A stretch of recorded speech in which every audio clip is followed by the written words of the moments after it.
Hello everyone, before we begin, welcome. We are T&Pdread. Subscribe to the channel, because what you are about to hear are true stories and tales that will make your skin crawl. Tell me in the comments from where you are listening to us, and at what time. Get ready that the last story will leave you paralyzed. Without more to talk about, let's start.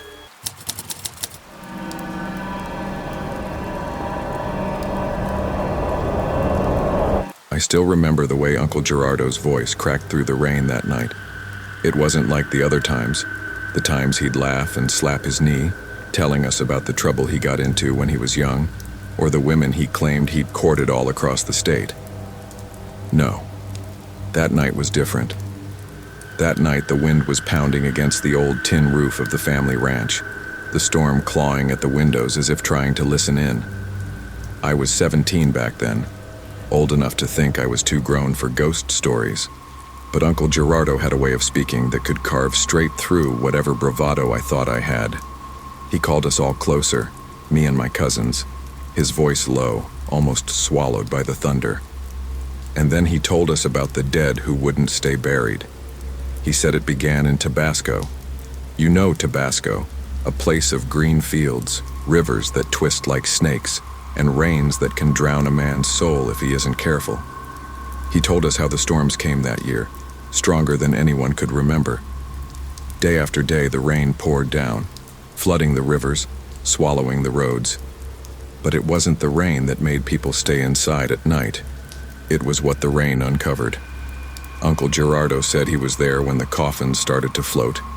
In Tapijulapa, just a sleepy little village tucked in the hills, the graveyard perched at the edge of town, its old stone walls cracked and leaning. The floodwaters rose so high that the graves gave up their dead. Wooden boxes drifted down muddy streets. Crosses were torn from the earth. And at night, when the rain eased just enough, some people swore they saw shapes in the mist, figures wandering aimlessly through the flooded roads, wet clothes clinging to bones, empty sockets staring back through the downpour. He paused then, letting the thunder fill the silence. We leaned in closer. He took a sip of the black coffee my mother always made for him and set the cup down with a trembling hand. His eyes locked onto mine, as if he was talking only to me now. "Mijo," he said. "I was there. I saw what I shouldn't have seen." He said he was working the fields just outside Tapijulapa when the first rumors started. Farmhands whispered about shadows moving along the riverbanks. Families said they heard knocking at their doors in the middle of the night, but when they opened them, no one was there. Dogs howled at nothing. Candles flickered out without wind, and always the rain. That endless, heavy rain that seemed to wash away every last ounce of reason. One morning, Gerardo and 3 other men went to check the damage to the crops. They trudged through knee-deep water, machetes strapped to their backs to cut away fallen branches and debris. It was early. The sun should have been up, but the sky was the color of iron, thick clouds pressing so low it felt like they'd crush the earth. That's when they found the first one. It was an old man, or what was left of him. He was propped against the trunk of a ceiba tree, eyes wide open, mouth frozen in a silent scream. His clothes were soaked through, but there was no blood, no wound. Just that look, that horror frozen on his face. Next to him, half buried in the mud, was a broken coffin lid. Gerardo said they stood there in the rain for what felt like hours, the water creeping up their boots, the trees swaying overhead like they were whispering secrets to each other. Finally, they did the only thing they could do. They left him there. They went back to town, told the priest. The priest told them to pray. So they did, but the prayers weren't enough. More bodies turned up. Not just the dead who'd been washed from their graves, but the living, men and women who'd gone out to tend the fields, or to check the damage to their homes. People who'd vanished between one dawn and the next, only to reappear days later, lying in the flooded rice paddies or tangled in the branches along the river's edge. Always with that same look on their faces, like they'd seen something on the other side that they could never explain. And then, it got closer. Gerardo said it was a Tuesday night when he heard it for the first time. He was staying with an old friend on the outskirts of Tapiyulapa. The rain hadn't let up for days, a constant drumbeat on the tin roof. He couldn't sleep, so he sat by the window, smoking, watching the shadows dance in the lightning. And then he heard the knocking. 3 slow knocks on the wooden door. He thought maybe it was his friend, but when he called out, no one answered. He opened the door, expecting to find nothing but the storm, but there was a man standing there, soaked head to toe, barefoot, eyes empty and gray like river stones. Gerardo tried to speak, but the words caught in his throat. The man didn't say a word.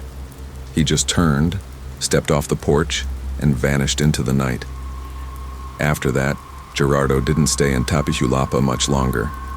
He helped the priest hold a mass for the lost, the missing, the drowned, the wandering dead who no longer had a grave to hold them down. Some said the prayers worked. Others said the souls just found somewhere else to roam. But the disappearances slowed, and the rain finally stopped. The rivers receded, leaving behind a village forever changed.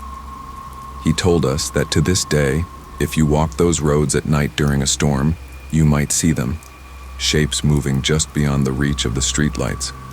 If you listen closely, you might hear footsteps squelching through the mud behind you. And if you're unlucky enough to hear that knocking at your door, 3 slow knocks, like death itself asking to be let in, you'd better pray you don't open it.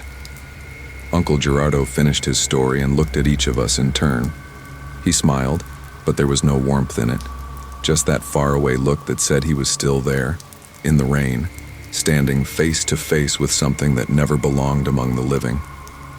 Then he drained the last of his coffee, leaned back in his creaking chair, and closed his eyes like he was trying to forget. But I didn't forget. None of us did. Years later, I found myself driving through Tabasco during a business trip. A storm rolled in just as I reached the outskirts of Tapijulapa. I pulled over to check my map. Old habits die hard. The rain beat down on the hood of my truck like 1,000 tiny fists.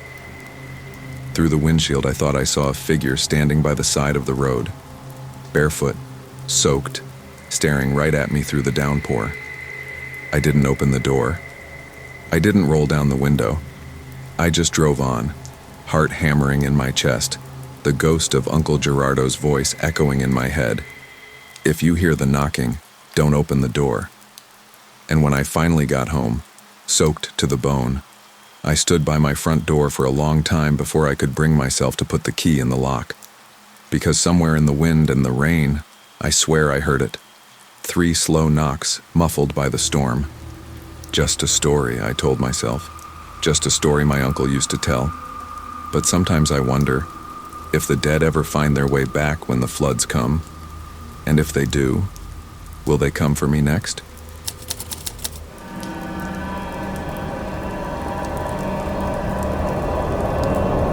People think childhood fears fade when you grow up. They don't. They just find darker corners to hide in, waiting until you're old enough to think you're safe. Then they come crawling back, like roaches when the lights go out. I learned that the hard way. I've spent most of my life trying to convince myself that what happened was just a bad dream. But sometimes on nights when the storm rattles my windows, I still see him.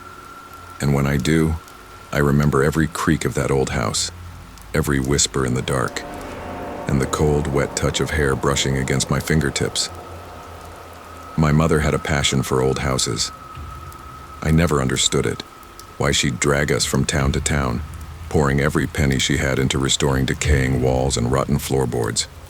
Each time she'd promise, "This is the last one, mijo. We'll make it perfect, then we'll stay forever." But forever never lasted.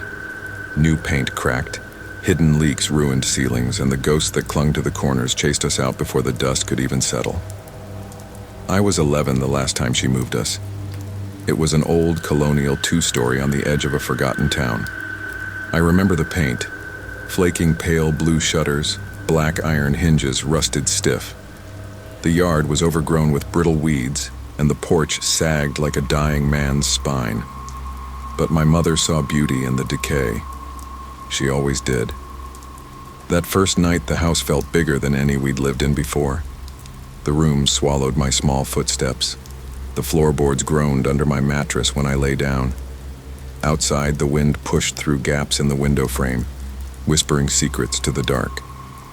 Mom knew I hated the dark, so she left a small lamp on the dresser, a single warm bulb that carved out a tiny safe haven in that sea of shadows.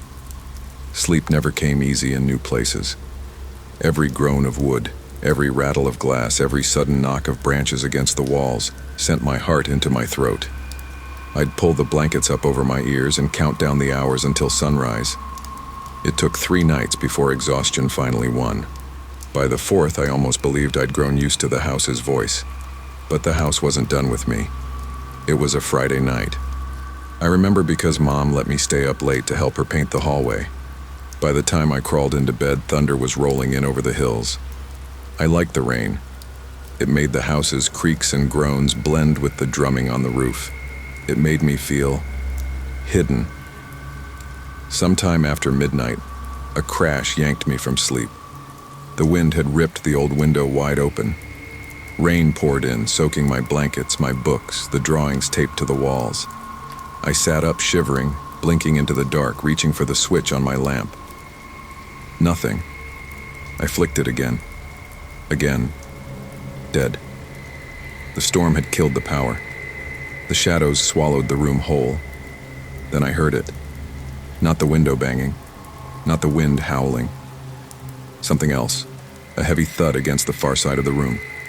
Like someone dropping a bag of sand. Or taking a step. I whispered for my mother. The storm answered me with another rumble of thunder. Heart pounding, I pushed the blankets off, swung my feet onto the cold wood floor. I pressed my palm flat against the wall, just like Mom had taught me. If you get scared, find the wall. Follow it. It'll always lead you home.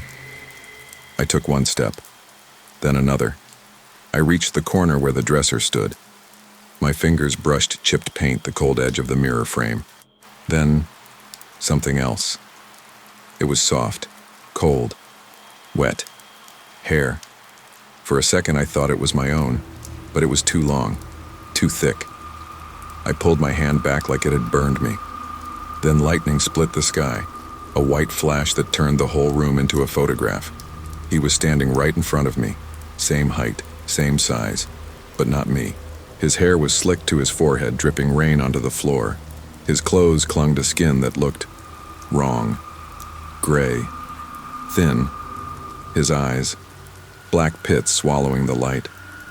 The thunder crashed again and the dark snapped back like a door slamming shut. I ran. I didn't care if I slammed into walls. I didn't care if I scraped my knees raw. I stumbled through the hall, screaming until my mother appeared in a splash of candlelight. She grabbed me by the shoulders, her eyes wide. I could barely speak, my breath torn out of me by fear. I choked out, "Did you see him? The boy in my room." I'll never forget her face, the way her mouth opened and closed, searching for words that wouldn't come. Then she whispered, "You saw him too?" She didn't wait to pack, didn't check the locks. We left that house the way we'd found it, broken, dark, whispering secrets to itself. We spent the rest of the night huddled in the car under the pounding rain. I don't think either of us slept. When dawn came, pale and trembling, we crept back inside. Everything was as we'd left it, except my room. The window was closed, the floor dry, but the mirror, that old cracked mirror Mom had salvaged from a thrift store, was different. At the top corner, a lock of black hair dangled like a threat, and scrawled across the glass, deep enough to carve the silver backing, was one word: "Get out." We didn't argue. We packed what we could carry and left that place behind. Mom promised, no more old houses, and she meant it. She found work in the city, rented an apartment so new it still smelled of paint. We never spoke of the boy again. Years passed. I buried that memory under a mountain of normal days. School, friends, awkward first loves. I almost convinced myself it hadn't happened, until the day I saw his face again. I was 16, sitting in the back of a dusty classroom. My Spanish teacher thought it would be fun to teach us about the past by handing out old newspapers. yellowed pages that smelled like mildew and dead secrets. I unfolded mine, not caring about the faded headlines. Then I saw it. A photograph, grainy and black and white. A boy my age, hair plastered to his forehead, eyes hollow. Local boy found dead in abandoned house. My stomach twisted. The article said he'd gone missing decades before we ever moved in. They'd found him in a boarded-up bathroom, locked from the inside. His fingernails torn to shreds like he'd tried to claw his way out. No explanation, no suspect. Just a rumor that the house was cursed, that the boy never left.